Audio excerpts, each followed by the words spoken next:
I've been working on something in secret in Vietnam, which is making a bag specifically for matcha storage. On Monday, I was actually sourcing a lot of fabrics, and Tuesday, we went to look for the sewing person that can actually help sew it to how I would like it. Last night, Thursday, she reached out saying it's ready. Instead of looking at the photo, I'm gonna have to ride to her place, which is about 40 minutes, have a look at the actual bag in person, give her some feedback, and then maybe change the sample because we've got a few different kind of fabrics. So this sample is just the first step. I'm leaving my place at the moment to go to the shop, and my auntie, she cooks for me. She delivers food to me every day so that I don't have to worry about what to eat. So 2 days earlier, I bought 7 different fabric to try out 3 different colors option. We had in mind a sky blue, a sage green, and also a black bag. Because this is the first project ever dabbling with fabric, I want to make sure we have many options as possible. I sort of had some reservations around this seamstress because during the initial talk, when I asked her how much would she anticipate the cost to be, she just said that we'll talk about later, and I thought, okay, let's see how the sample go and we'll figure out the price. Sidetrack about business tip: during the sampling or negotiation process,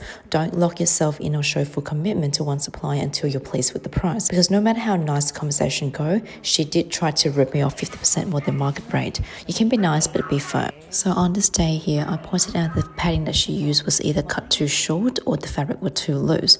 The button also weren't stitched on too tightly.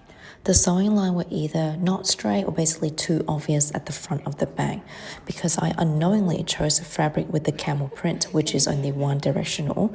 That means the camel will be upside down at one side of the bag, and we don't want that. So basically from the sit down today, out of the 3 fabric that we chose, only one could go ahead, which is a sky blue.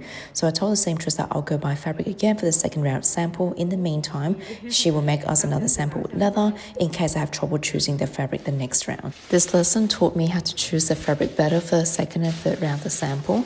So that's why we didn't go with the black bag or the green bag. Check in next day when I'm going to actually go fabric shopping again.